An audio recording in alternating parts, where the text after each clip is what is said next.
Today we're getting into the latest Tesla tech and EV news, including all of the cars Tesla revealed at their new shareholder meeting, Tesla taking on TSMC and other chip makers, Toyota recalling 1 million cars, and more, so let's get into it. First up today, Tesla is in the process of rolling out app version 4.50.5, which is available for iOS. One of the main features is the new charging tab within the app that adds new vehicle charging controls and allows you to access the low power mode, which is fairly new to these cars, as well as the keep modes, which have been on there for a long time. Keep modes previously were only available in car, so this is a great thing to see. Then you have quick access to find chargers, see charge stats, schedule charging, and manage payment. On top of that, there's now a card showing our last supercharger station within the app. In general, just some optimization here, but some overdue features, which I'm glad to see delivered in the Tesla app. As always, things are improving in both Tesla's in-vehicle software and the app itself. Next up today, the big news, Tesla held their shareholder meeting, and the biggest part from that was that Elon's 2018 pay package, as well as the new very big one, officially passed. So that seemingly means that shareholders overwhelmingly believe in this future that Elon and Tesla are laying out now for sustainable abundance. Quote, "It's the new chapter for Tesla and one that the entire executive team is pushing for. Sustainable abundance covers EVs, solar, energy storage, Optimus, and charging. Every business that Tesla is in." Tesla tweeted about this specifically, saying, "Every day we're working towards making sure everyone can get any good or service they want without sacrificing our resources. This is sustainable abundance. To achieve this, our products must be accessible to all. Tesla has all the pieces. AI tech, plus electrical mechanical engineering, plus scalable production lines. No one else has that." Their future really can be summed up in this video that they posted as well. We can see the Cybercab with its battery pack. Then a section of that battery pack, the same battery cells, along with chips from that, go into the robot itself. These products also share all of this core technology from Tesla: actuators, power electronics, battery, manufacturing, data communication, audio system, cameras, and then chips, which are AI4 and AI5 chips, although does this say A14 and A15 chips? It could be a weird font, or it could be a typo in this official video. In any case, it's supposed to say that they are sharing these chips. They also share the training cluster, neural simulation, and real-world AI. But at this shareholder meeting, Tesla gave a ton of updates about FSD. Obviously, that is their main focus at this point, solving FSD, because that Cybercab relies entirely on them solving this technology that they've been working on for years. They do say with the latest versions of FSD, the conversion rate has been growing. And for FSD version 14, Tesla is starting to get comfortable with unsupervised full self-driving. First up will be texting and driving, as Elon mentioned. As always, it can be a little dangerous to mention these things because we aren't there yet, and we're not officially at that version. So you shouldn't be texting and driving in your car, and please don't do that. We're not at the version that they find safe enough to do that with yet. And we're definitely not at the version yet where that has regulatory approval for customers to take their eyes off the road. But Tesla did mention their goal here, which is that within the next few months, they should be able to open this up based on safety stats that they're seeing with the latest versions of FSD. We'll see about that approval because obviously that has to come, as well as Tesla being able to deliver it theoretically. They do mention a lot of FSD improvements in the last year. They've seen 85% fewer crashes, 35,000 fewer fatalities, and then 2 million fewer injuries, although it's kind of hard to tell exactly what they're comparing to right here. But I will say this is the first time that we've seen Tesla specifically lay out FSD safety data. Previously, all Tesla safety data related to self-driving was showing autopilot as a whole, and that's the included system with most of their cars at this point. It was always a little bit skewed since autopilot is a system that is mainly used on freeways, and a very large percentage of crashes happen off the freeway when customers wouldn't have been using autopilot. So comparing apples to apples there was a little tough, and I was waiting for the day when they would unveil specific FSD data, and now they have. Here Tesla shows 1 crash per 4.92 million miles driven on FSD versus 1 crash per 700,000 miles driven on average in the United States. Obviously, if that keeps or improves, that is a huge improvement. FSD 14.3, they say, will be the fall asleep and wake up at your destination build. And of course, that is a very exciting milestone. We'll see if that can come, or I guess how many dot versions we get before we get to 14.3 officially, since they're setting this pretty big goal there. But again, a reminder, we are not at 14.3 yet, and you cannot fall asleep and wake up at your destination. You still very much need to pay attention to this system and be ready to take over if anything occurs. But Elon did double down here and say we are a few months away from solving FSD unsupervised. And a lot is riding on Elon being correct this time around. Since it's not solved yet, Tesla is extending the transfer of FSD another quarter, and that keeps seeming to get extended as an incentive for customers to keep buying the latest version of their cars. But they did talk quite a bit about their AI5 chips, and it's one of those things that may make people actually want to wait. But first, they talked about current availability for FSD, saying FSD Supervised is available in 6 countries, with EU plus more to follow. The first approval is expected in Q1 of 2026 somewhere in Europe, and then we're seeing hopefully approvals fully in China in Q1 as well. Now, speaking of those chips that I was talking about, Tesla talked a ton about their AI5 chip, which is what comes after AI4, the chip they currently ship in their cars. They said AI5 has potential to be 50 times more performant than AI4, our current hardware, working toward mass production in 2027. It will be used in vehicles, robotics, training, and data centers. The key data points here are 5x hardened block quantization and softmax, 9x memory capacity, 10x raw compute increase, and then a 50x total improvement over AI4. So is this one of those things that you need to wait to buy? I mean, if you're on the fence about buying a Tesla today, it seems that sometime in 2027, they'll have a version of their cars that comes with a chip for full self-driving, which is their focus, that is 50 times improved over what they have today. I guess if you're someone that's very patient and doesn't need the newest car today, it might be worth the wait. Although if they actually do solve all these things, the whole vehicle purchasing infrastructure could look totally different in a couple of years. But it does seem like this AI5 chip could face some delays, given just the scale that Tesla needs for it. Elon Musk talked about the fact that Tesla may need to build a gigantic chip fab, which he dubbed a terafab, because current suppliers can't actually meet the volume of chips that they anticipate for their AI, autonomous driving, and robotics ambitions. So Tesla is developing its next generation AI5 chip, and then eventually AI 6, 7, and 8. And Elon said that when we extrapolate the best case scenario for chip production from our suppliers, it's still not enough. He indicated that Tesla is already working with existing foundries like TSMC and Samsung Electronics, and is considering doing something with Intel, but no formal deal has been signed there yet. So he was indicating that Tesla may need to build their own foundry to actually make chips themselves, much like they've had to do with batteries at the same time. 4680 battery cells haven't scaled up in the way that they preferred, and maybe they'd see the same happen here, but he estimated it might start at 100,000 wafer starts per month and scale up significantly if they were to make a fab. Tesla loves vertical integration, and they talked at the shareholder meeting about their lithium refinery, which is scaling up. And then they're putting their 4680 battery cells in more cars, which we'll talk about in a second.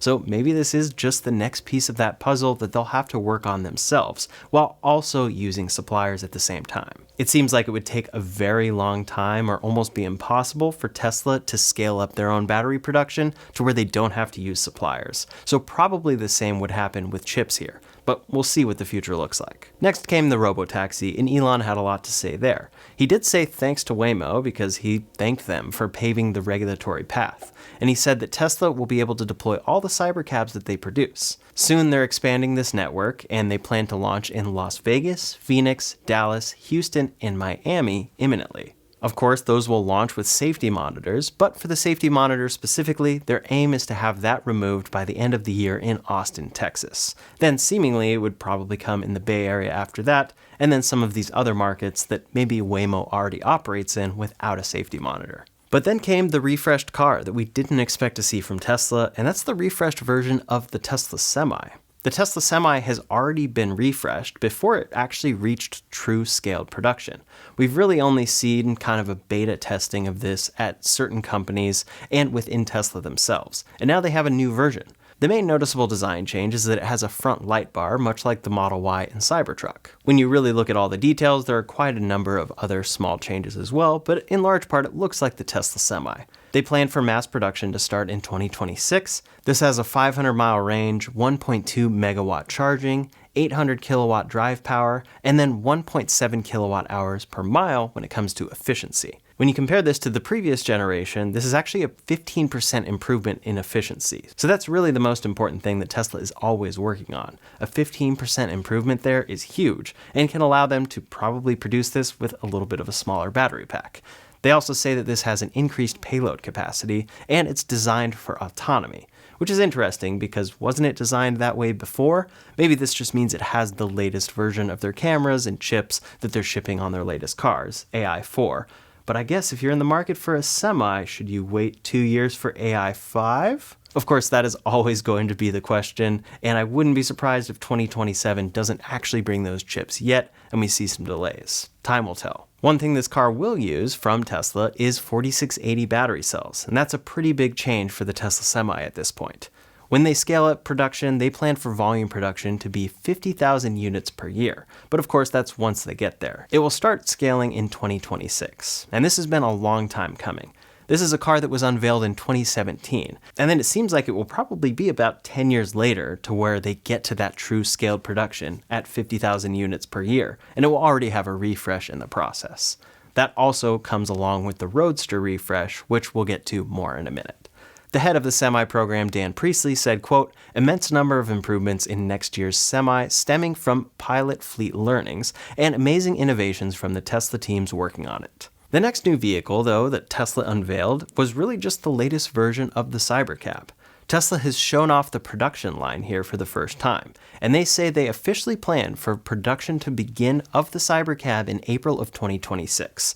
Of course, that production will not have a steering wheel or pedals. This is our first look at pieces of the unboxed assembly process, which is brand new for Tesla, and they say that eventually this will deliver a sub 10-second cycle time. Currently, the best factory for the Model Y is at 34 seconds for a cycle time, so this would be a huge improvement. Of course, it's a much smaller, more optimized car for that purpose, and that's the end goal here. This is another car that Tesla plans to ship with 4680 cells officially, and a few were actually spotted within the last couple of days testing in the wild. Here's one driving around Tesla's Fremont factory, and then here's another one out on public roads. People have started to notice a few changes here, but now Tesla has officially confirmed them with their latest photos, videos, and production videos of this car. For the interior, we can see new door trims, redesigned handle areas, new ambient lighting, a new roof and headliner, new seats with a better bottom cushion, and then frameless windows. This really is getting very close to production, and really I have no doubt that Tesla is going to be able to produce this car. It's just a question of will it actually have to sit there a little bit for them to solve FSD entirely, or will it be able to go off of the assembly line and operate day one in April of 2026? That's what Tesla is indicating, and they're going to have to prove a ton of people wrong to actually achieve that goal. But then after the Robotaxi and all of these things, this goes towards Optimus, Tesla's humanoid robot. Of course, Tesla had Optimus dancing at this meeting, but they talked about production lines here, saying, quote, "Optimus pilot production line is currently running in our Fremont factory. Significantly larger Gen 3 production line coming in 2026. We're also testing in our factories and office spaces for real-time use case. Our goal is $20,000 cost of goods sold per robot at scale." Here they're aiming to ramp up very quickly, and this is one of those goals that seems fairly ambitious, and they probably know it. They plan to have a 1 million unit production line at Fremont, and then in the long future, a 10 million line at Giga Texas. Aspirationally, they want 4 million units per year being produced by the end of 2027. Of course, they'll really have to show us the use cases here, and if they can prove some incredible ones and get it at a good price, I don't see why tons of people wouldn't buy them, especially maybe on the manufacturing side to start. But really, those capabilities have yet to be shown. Elon talked about a lot of things here, like it being able to help with healthcare, and then he claims it has the capability to help eliminate poverty. Elon got extremely sci-fi about it from here as well, saying perhaps one day Optimus could be used with snapshots of human consciousness from Neuralink. Then he asked, would you still be the same person? But that's likely 20 years away or more, so I guess we don't have to really worry about that. It is very interesting to see people watching sci-fi movies and deciding that we're actually just going to go that direction instead of the opposite direction. Regardless, Tesla is definitely not the only company in this space, so it will be very interesting to see how this all develops. We just saw the Neo robot from another company, but that seems to be fairly teleoperated, and we'll see what actually comes to be when they plan to scale that next year. But then came the third car that Tesla talked about on this call, the Roadster. Elon doubled down that it will be the most exciting product unveil ever, whether it goes well or it doesn't go well. It is interesting though, they set an official date here and it happens to be April Fool's Day, April 1st of 2026. Maybe that's just a convenient coincidence, but production is scheduled 12 to 18 months after that unveil in April of 2026, so mid to late 2027, which will literally be 10 years after they unveiled the original version. That is a pretty crazy timeline to see from Tesla, and it's even crazier to consider that in that time frame we got the Cybertruck's unveil, which was unlike any other car, and then we got its full scaling and release. I guess we didn't get its lower price point though, which is probably why we haven't seen it truly scale to what a lot of people hoped. In any case, one other thing Tesla talked about was their dry cathode process. They said it's still being worked on for their batteries, and it's very challenging, but this is one of their huge cost advantages for the future. 4680 battery cells and production will begin soon. Overall, this shareholder meeting was doubling down on a lot of stuff that Tesla has been communicating on lately, but they did unveil quite a number of new things. I don't think people expected to see a new version, a refreshed version of the Tesla Semi that actually brings a 15% improvement to efficiency, on top of adding that front light bar and other things like that. I'm also not sure people were expecting an actual confirmed date for the start of production of the Robotaxi.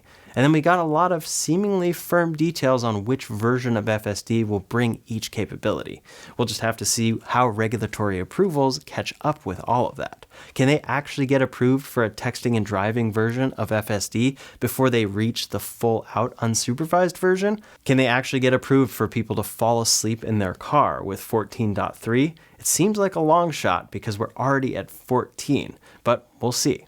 Again, a ton of stuff for Tesla is riding on them solving that technology, and Elon's pay package is relying on that as well. Many people are very excited, but some are also concerned. So what are your thoughts? I'm curious, what do you think about Tesla's shareholder meeting and the whole future direction for this company? Is it something that you think has put them in a different direction that isn't as exciting for you? Or are you even more excited about this sustainable abundance future? Leave a comment below to let me know your thoughts. Next up today, on the other side of things, Ford is considering completely discontinuing the F-150 Lightning electric pickup truck. This decision is being deliberated at Ford amid multiple pressures, like weak demand for EVs in the US, rising inventory, and manufacturing disruptions, notably a fire at an aluminum supplier. We knew that this was already affecting production of this truck, but we didn't expect that they'd maybe discontinue it entirely. They're currently focusing on the gasoline and hybrid F-150 variants while they recover from that supplier fire, but it looks like they may consider stopping this truck entirely. Overall, it has been a popular option and delivered a lot of great features, but it's never really become profitable for them, so it kind of makes sense that they would stop it at some point, especially as they're planning for the future where they want to make cheaper EVs that are profitable for them. Next up, over at Toyota, they're recalling over 1 million vehicles in the US due to a software glitch in the panoramic view monitor rear view camera system. This may freeze or go blank when the vehicle is put in reverse, which is of course a big safety issue. This recall covers certain model years 2022 to 2026 of Toyota, Lexus, and Subaru vehicles, and this includes a number of popular vehicles like the Toyota RAV4, Highlander, Camry, Crown, as well as a few EVs like the BZ4X and the Subaru Solterra. The issue, of course, is that when the vehicle is shifted into reverse shortly after ignition, the camera data writing process may overlap with the parking assist ECU process, causing the image to freeze or not display at startup. The fix here is a software update, but that software update does have to be given at dealerships. So this isn't one of those software recalls where you wake up the next day and your car is good to go. You actually do have to take this in, and this will be affecting about 1 million people. Notifications to owners here are planned to start around December 16th. Last up today, over at DJI, they're under threat of a US import ban or severe restrictions due to national security and supply chain concerns.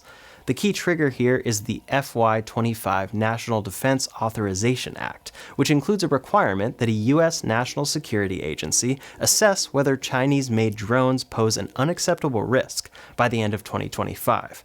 If no such assessment is completed in that time, DJI could be placed on the FCC's covered list, which would block future wireless transmitter approvals for DJI products and effectively ban their new imports. There are also concerns here like surveillance risk and data leakage via DJI drones, though actual evidence is limited in that regard, and scrutiny over supply chain and labor concerns. If you're a current DJI drone user, which many people are, it seems that will not necessarily be banned, but future models and imports could be here. DJI has reportedly responded by saying they welcome a security review, they want to cooperate, and they're urging users to voice concern over potential disruptions. This could end up being some pretty big news for DJI, but hopefully it just all gets resolved and we don't see a ban like this, and we see that everything has been safe this whole time. That's all the latest Tesla EV and tech news for today, so in the meantime, if you want to see the big problem that Tesla just fixed in their cars, you can check out that video linked up here or in the description below. Thanks so much for watching, and I'll see you on the next one.